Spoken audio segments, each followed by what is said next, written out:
Welcome to Raising Financially Fit Families with Joline Godfrey podcast. I'm your podcast producer, RJ Malik. Joline, hello, and it's so good to see you again. And what are you going to be talking about on today's podcast? And I see you have a guest too.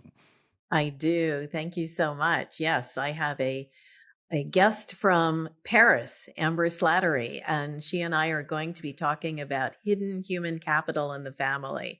But before we jump into that topic, Amber, welcome. So good to see you from a long way away. Um, Yes. but this is a topic you and I actually talk a lot about. And I wonder if you'd tell our listeners something about why this matters to you before we jump into it heavily. Yeah, I love the framing of this as hidden, not just human capital, but hidden human capital. I think back to when we started working together, Jillian, and I was very sure that I didn't have any human capital. All human capital was hidden to me. And the way you defined it, was human capital is just the stories that make you, the stories that you tell about yourself to people you're meeting. And I was working in banking at the time, so I was good at financial capital and I was good at the intellectual capital, but human capital was tricky for me.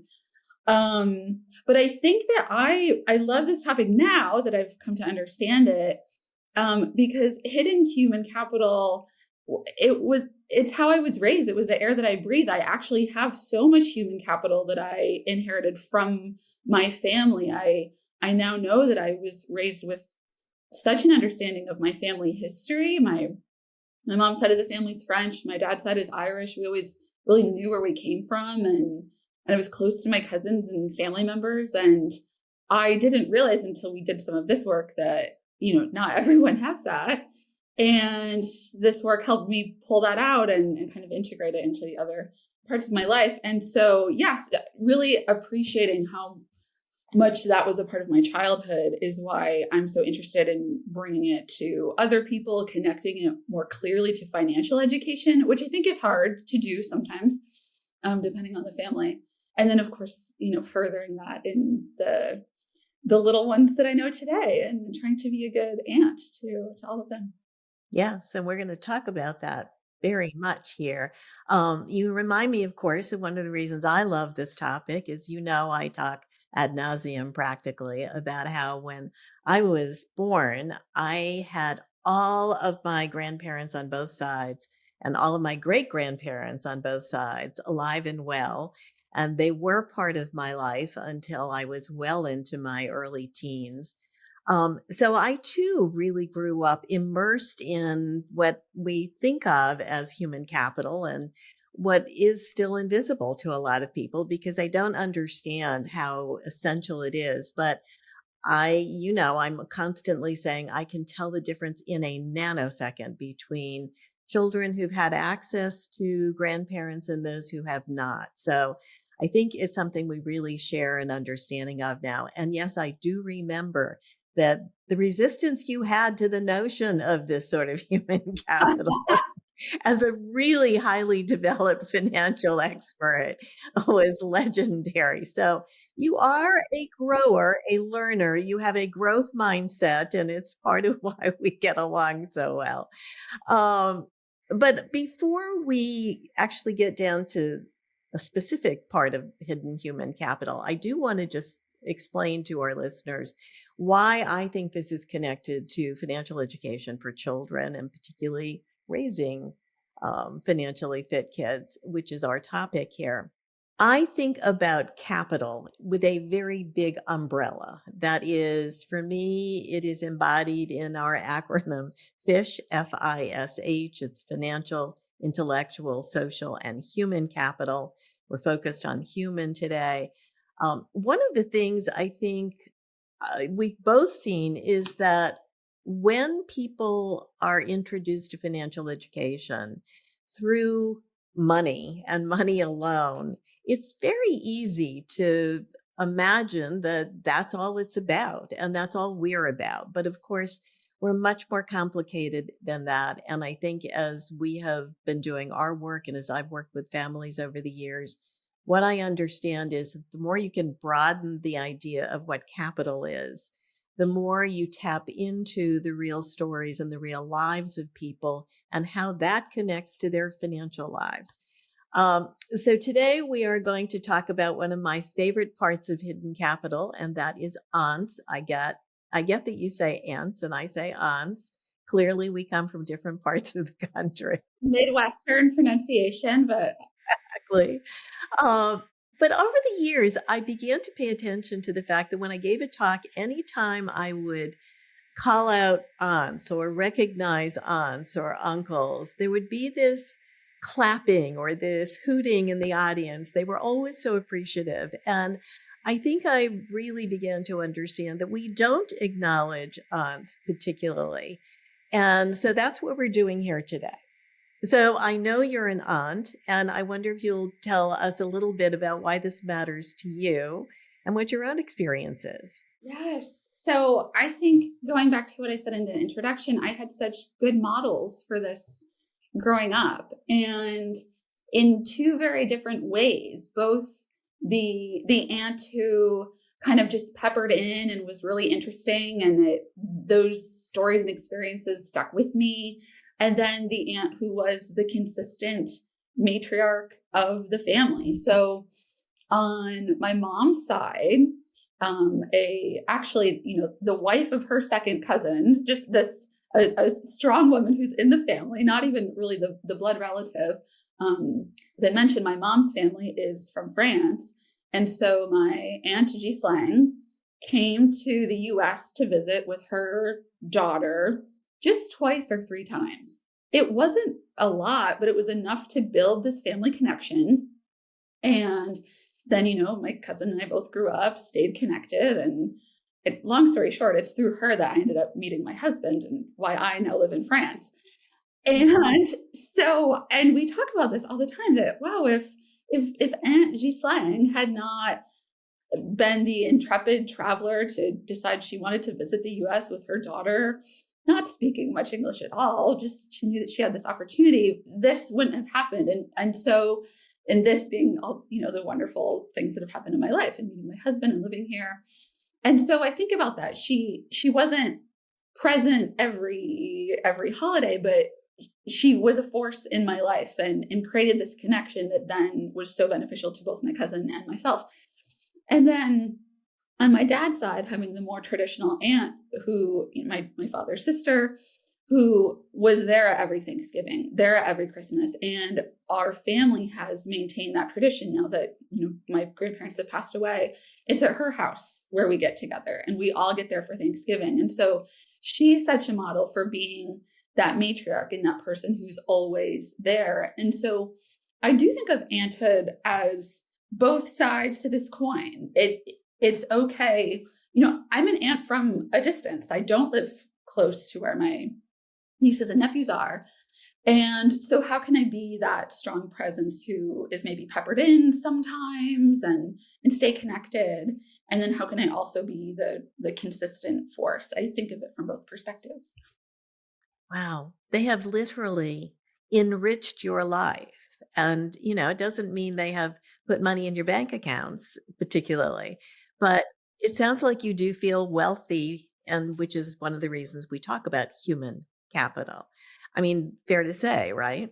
Oh, sure. I mean, it's so obvious when I do the fish balance sheet, to see, well, socially, Ghislaine led to just me finding my husband and the creation of my whole life here. And then my closest. So in fact, when I say that I'm an aunt, I'm in fact an only child, and it's my cousin's children who I consider my nieces and nephews. And so the link that my aunt created with me, and then thereby the relationship I have with my cousins, that is a gift that she gave me that I simply wouldn't have had. I don't have siblings of my own, but my cousins feel like my siblings. And she gave me that. So cool. Actually, and you triggered for me the idea of faux aunt. Yeah. So what I'm reminded of is I am a real aunt to my brother's children, but I'm also a real aunt, though not biologically so, to one of my best friend's sons. I was there in the house when they brought the infant home from the hospital, and he just graduated from college. So I've been part of his life for a very long time. And I really think about myself in that aunt role very much. And he refers to me as Aunt Jolene. So I guess he does too. Um, I guess one question I have for you, and we've only recently begun to think about this, back to those audiences where people are so happy when I acknowledge them. Do you think that aunts really are a hidden part of the family, and why do they not have a higher profile as valuable somehow? Yeah, yes. I think that is because nobody in life really tells you how to be a parent, certainly, but nobody's telling you how to be a good aunt. And so you're really just winging that life experience, I think. And it does vary family to family and culture to culture. And it can even vary, between your relationship with the parent of the children. And so I think from my perspective, every day that you're being an aunt, you're kind of thinking, well, I think I'm doing this right. I'm trying to build this relationship with this little human who I can't call them. And, everything is kind of through the mail or through their parents, until they get to a certain age. And I don't see them every day. And am I filling this role well? And you don't really know. And so then I think for it to be called out and actually discussed is really fun, to get the opportunity to talk about the little ones in your life and how they're enriching, because we don't talk about that role. And maybe it's because it's not consistent across the board. But it's such a fun role. I'm glad we get to talk about it here. It is a fun role, and it's funny, you make me think that it's almost like fairy dust in a family. There's a little bit of magic to it since there is no instruction. And of course, I'm also reminded I did have a lot of aunts in my own family just because of the size of my father's mother's family was huge. Um, but on my mother's side, I think of the aunts who were wildly different. I mean, one was so eccentric and, well, still, I'm just saying, she's an old lady today, but she's still love you, Aunt Jean, but nonetheless. Another one was kind of the person who carried the family history. She knew who was who and who was connected to who and what the stories were. And in some ways, she was the family gossip, to be true. But, but through those gossipy stories, I got to know what I think of as part of my family's history, and some of it was probably made up. But from each of the women, some very professional and some not so much in my family, the aunts gave me multiple role models of how people can be, how women can be, how family members can be. I think it made me comfortable with diversity in a crazy kind of way, or comfortable with difference, perhaps is the better way to put it. Hmm. So yeah, you're reminding me of what you said earlier about being an aunt isn't always about being a blood relative. During COVID, when we're all creating our little pods, I shared a courtyard in my apartment building with two other families. And one of the families had a 4 and 5-year-old girl, basically Irish twins. And we all got to know each other pretty quickly during COVID. We were only spending time with one another. And we got in this habit where the little girls, I think it was every Monday, they would come over to my apartment for about an hour as their mom was making dinner. And then the mom would invite me over to dinner as well. So every Monday we kind of had this little tradition. And I talked about it with the parents and like, thank you. I don't have a lot of other social interactions. So thanks for letting your kids come over. But the dad had said, we're so thrilled to have our kids just be around another professional woman. And we view it as sort of a role model opportunity. So you're doing us the favor, which, I mean, it was very flattering. But I think back on those moments, they would just walk into my apartment. We shared the courtyard. They would just kind of come on in. And I remember that I didn't have activities. I'm not a a grade school teacher. I don't have like a kid-friendly house. This wasn't something I thought about before COVID. And so when I think back, I can't even remember what we really did to spend time together. I think they'd, I'd braid their hair or they would make forts or something. But point being, I didn't really change myself to be, entertaining these kids. Right. And their parents were like, yeah, this isn't a babysitter role. We kind of want you to just be a mentor role. With just, you spending time with them and being yourself is good enough for us. And it was good enough for the girls. I know it was good enough for the girls because they came to my wedding last year and they were jet lagged. And they came to the welcome drinks, and you know how there's 100 people and everybody's bustling around. And the younger one pulled on my dress and she said, "Can we just go see your new apartment and play?" Oh, they thought of you as a haven. That is fabulous. I didn't need to get a science experiment kit or, buy all the stuff to entertain them.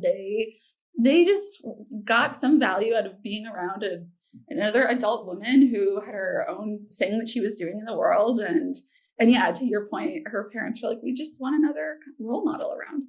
So as I think about the various roles aunts play, you've just mentioned role model, which is for sure. I think sanctuary, haven is another one. The other thing that you make me think about is messenger. So the faux nephew I just mentioned, who just graduated from college, he's out living on his own for the first time in a real way now. And I've been able to mentor him around, okay, let's take a look at your budget now. You're on your own. What's your income? How much are you spending? And, he can hear things from me that if he and his dad get into it, they're at each other's, in each other's hair in a bad way, only because they love each other, but it just doesn't work quite as well. I'm not invested in the same way, and he doesn't feel judged by me in any way. So I can say and do things with him that his dad can't. And I think that mentoring role that you were just mentioning, the parents were grateful for, is what we used to think about as the village. It takes a village to raise a kid. And I think we have not acknowledged the loss of roles in the village that used to be there informally. And now we have to get a little more intentional about it. So I do feel like I'm not working hard enough as an aunt sometimes, and I want to do more. But I don't think anybody ever thought about that. Right. Yeah. I mean, that is so true. And I think we find it, maybe you found this too, that clients who engage us will sometimes say, look, I've asked my child to go over a budget. I've asked this. And so now they're engaging a professional to do this. It's so true that especially by those teen years, kids will hear the same thing differently from a trusted adult versus from the parent. And so whether you're hiring a professional or kind of outsourcing that to somebody in the community, yeah, that's a role that another trusted adult can take on. That's the same goal that the parent has, but the messaging is so different. Well, and you used really a magic word for me, and that is trusted. I am struck how you and I talk a lot about how parents are reluctant to talk about money with their kids for all kinds of reasons. There's often drama involved. They don't know what to say. The kid asks penetrating questions. I mean, it's just fraught in many ways. And so what we're seeing these days is that kids, even 7, 8, 9-year-old children, go to YouTube to get information that, parents aren't ready to talk about. But at the end of the day, those are influencers, and they do not have one's children's best interest at heart all the time, in the way that I think a true aunt, even one that's a faux aunt, who's been involved with the child forever. But I think those of us who play those roles of aunts and uncles feel invested in children. We are part of the family in a real way and the larger village in another. And I think trusted is such a big piece of how do you impart the kind of information around money you want your kids to get and know that it's going to be safe and okay and your kids are going to be okay. Well, and we know and love their parents too. That's it. That's the other element. It's become this triangulated relationship where the child sees that this person's invested in me and I can get information from them, and that's wonderful. And the parent also feels supported, and you can't replicate that. No, you can't. Well, and it's interesting because that relationship with the adult parents is so key. I'm reminded that just recently I was going over a budget with Jonathan. I'll just mention his name. And, you know, I knew that there were some things we were discussing I could not take back. I could not share with his parents. And I could say that to his parents, and they would trust me to stay in conversation with him. If they didn't trust me, I know they would have started to have great anxiety about what are you saying to my kid and what is he saying to you? And it's interesting. I'm very aware that that dynamic is not anywhere in our relationship, which I am so grateful for. But again, I think unless you are a trusted aunt, you don't get that kind of magical relationship. I do think we should emphasize this more often. And I also think it's why parents who are trying to do too much these days are so much wealthier, back to capital. If there are aunts and uncles who can share the very heavy task of raising financially fit kids, and by fit we mean, knowledgeable about their intellectual, social, and human capital as well as their actual money. So it really does enrich the entire family. It seems like it's exciting to be an aunt. I think so. Um, I'll be interested to hear what some of our listeners' experiences are, because I suspect there are dark stories of aunts too. I mean, I will tell you, I've had one aunt attack me on Facebook, and that was not a pleasant experience. But, I knew her well enough over the years. I knew there were other things going on with her, and I was a grown up, so I could actually understand in a different way. But the aunt, niece, nephew experience is a special one, and I'm really happy we've gotten a chance to talk about it here today. Before we sign off, any tips that you and I should be giving aunts out there or parents? Well, I do think a lot about how to be a good aunt from a distance, because I can't be the one who is at the dance recitals and show up all the time. And a few fun things have come up that have worked really well in our family. So, for example, I'm not the one who always sends the Christmas gift, but when things come up, like when I was living in Paris for the Paris Olympics, I took that opportunity and sent a little box full of goodies to my nieces and nephews. And I had flags from the world and a little book about the history of the Olympics.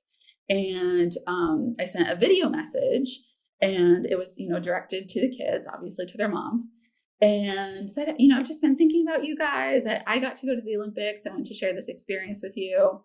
And being able to use some fun moments that are happening in your life and incorporate them from afar has been really, really successful. And then I think too, when we are together in the same room, another hack that has worked so well is just find a way to make them feel special for the smallest moment. At my wedding, my 8-year-old niece, I had my handbag, and a wedding handbag, you never have anything in it, the lip gloss and the tissues. And I didn't know what to do with it. And I asked my niece, could you hold this during my wedding? Would you? I don't know who to trust with it. I can trust you. And I saw her a few months later, and she said, hey, Amber, remember at your wedding, I got to hold your purse. That was really cool. Oh, And so I think something that's hard about being an aunt is you don't always know what's going to land. You don't know the moments. You're not with these kids every day. You maybe want to you see something cute, you want to buy it for them, you don't know if they have it already, you don't know what's their size. There's a little admin that needs to go through, and it's always worth it.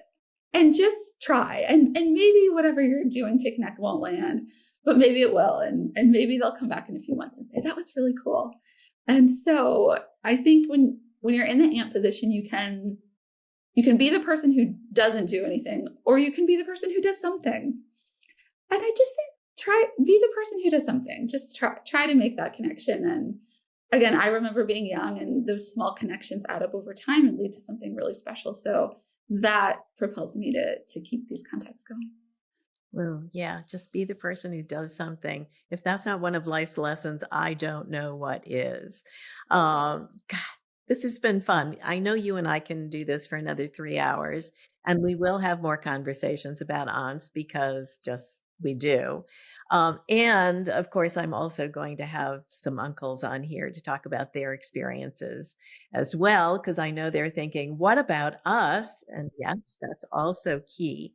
So he'll be talking about that. So Amber, thank you so much. And for those of you who listening, if you want to have more conversation about aunts and uncles, please let us know. If you have ideas and stories of your own, please let us know. You can visit us on our website at www.bounce-10.com. And you can reach both Amber and I. We're both in that company. And if you want to email me at Joline, and that's Joline, Joline at bounce-10.com, and Amber at bounce-10.com. In any event, we look forward to seeing you again, or hoping you'll join us again on another podcast soon. Amber, talk to you soon, and thank you all so much. All right. Thank you, Amber and Joline. That was fantastic. Thank you. And we're looking forward to your next podcast. And thank you for listening to today's Raising Financially Fit Families with Joline Godfrey podcast. Please like, follow, and share this podcast with friends and family. Until our next podcast, for Joline Godfrey, I'm RJ Malik.